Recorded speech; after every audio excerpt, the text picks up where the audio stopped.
Greetings from Mission Control Houston and welcome to Space Station Live.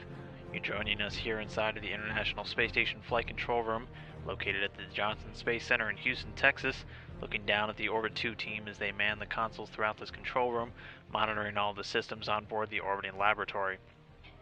Today's team is being led today by Flight Director Richard Jones, and joining him there at the Capcom position, serving as a communication link between all of our teams down here on the ground and the astronauts up in space, is David St. Jacques.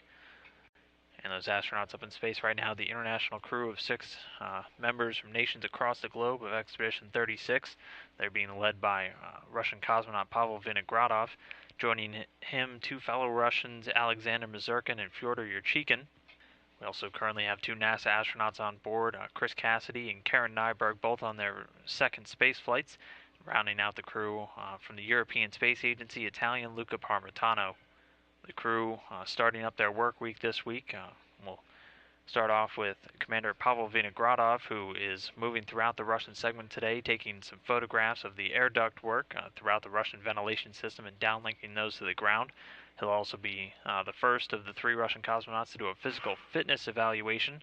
All 3 will be doing that during their day today. Meanwhile, on board, Alexander Mazurkin is on the hook to take some photos for an ongoing Russian Earth observations experiment, using the station as a vantage point to photograph and document numerous climate change hotspots throughout the globe.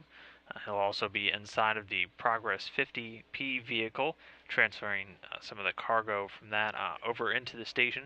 You can see the current makeup of the International Space Station right now. 2 crewed craft, the Soyuz 34 and 35 is currently docked. Also 2 unmanned cargo crafts, the Progress 50, which Mazurkin will be inside of today, and also the European ATV-4 there docked all the way at the end of the aft section of the International Space Station.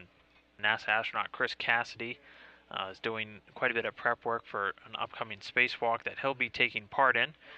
Cassidy, designated EV-1, and Luca Parmitano, designated EV-2, will be conducting 2 spacewalks over the next 2 weeks, the first of which on July 9th, noted EVA-22, and then on July 16th, just 1 week later, EVA-23, both of those scheduled to start at about 7:10 a.m. Central Time. The 2 astronauts will be heading outside.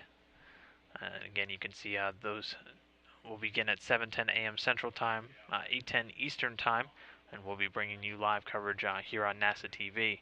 The astronauts will be heading outside to replace a space-to-ground communications receiver and also some wireless video equipment, along with routing a few cables and power hooks for an upcoming Russian multipurpose laboratory module. So Cassidy today doing some onboard training for the SAFER, or the Simplified Aid for EVA Rescue, sort of the emergency jetpack that these astronauts have attached to their spacesuits during spacewalks, and also doing the enhanced caution and warning system onboard training. Aside from that, he'll be unstowing some hardware from that airlock that won't be needed for the upcoming spacewalk, and preparing the Quest airlock to support all of those EVA operations. Moving on, Fyodor Yurchikhin over in the Russian segment doing some maintenance on some storage batteries. He's also doing some post-spacewalk reconfigurations on the Zvezda module and also the docking compartment 1, known as Piers, where the Russian EVA-33 took place out of back on Monday, June 24th.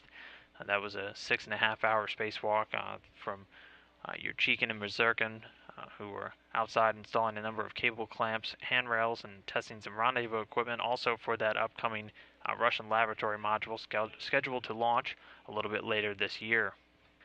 Meanwhile, Luca Parmitano changing out the recycle tank and the brine filter inside of the regenerative environmental control and life support system. He'll also be working on that onboard training, doing the SAFER and the EWCS, or the Enhanced Caution and Warning System training, as he continues to prepare for that spacewalk coming up next week. Aside from that, he was also working with the Melfi, or the minus 80-degree laboratory freezer, a little bit later today, inserting a few ice bricks. And then our final Expedition 36 crew member, NASA astronaut Karen Nyberg, is working to set up the NanoRacks payloads. She's doing a few hardware installation items and also activating a camera setup. Aside from that, she'll be cutting and replacing a few cables located inside of the small payload rack.